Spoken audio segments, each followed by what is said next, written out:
السلام عليكم ورحمة الله وبركاته. اللهم صل وسلم وبارك على سيدنا محمد وعلى آله وصحبه وسلم. كل سنة وحضراتكم طيبين. عاملة الفيديو ده النهاردة مخصوص عشان حاجتين. الحاجة الأولى وهي طبعا قدوم الشهر المبارك علينا، شهر رمضان الكريم. كل سنة وحضراتكم بخير وصحة وسعادة. كل سنة وانتم طيبين يا رب. أيام قليلة وهنبدأ الشهر الكريم. كل سنة وانتم متجمعين مع بعض وبالحب والهنا وراحة البال. اللهم آمين يا رب العالمين.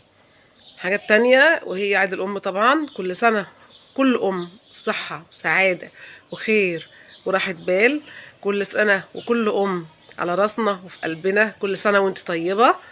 حابة أقول لأمي كل سنة وانت طيبة يا أمي، ربنا يخليكي ليا وما تحرمش منك أبدا، وربنا يديمك نعمة في حياتي وتفضلي فوق راسي وفي قلبي طول العمر.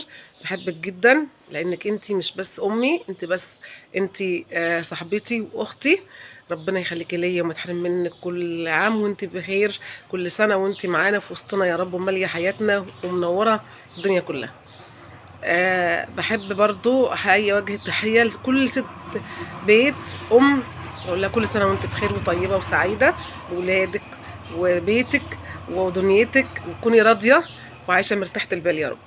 بحب اوجه كمان لكل ام توفاها ربنا سبحانه وتعالى وخدها في جنته، عيدك في الجنة، الله يرحمك ويفضل ذكرى وجودك وحبك لولادك موجودة وعايشة في قلوبنا يا رب العالمين. بحييكم كلكم وبقول لكم كل سنة وحضراتكم طيبين مرة تانية، ويا رب كده تكونوا بألف صحة وسعادة، وكل سنة وحضراتكم بخير يا رب، اللهم امين. ما تنسوش في اللايك والاشتراك في القناة وفعلوا لي الجرس، وكمان بدعمكم طبعا بإذن الله ان شاء الله هزيد وهكبر ده طبعا، فعايزاكم معايا على طول. كل سنة وانتم بخير وصحة وسعادة يا رب العالمين. ما تنسوش في اللايك والاشتراك في القناة. السلام عليكم ورحمة الله وبركاته.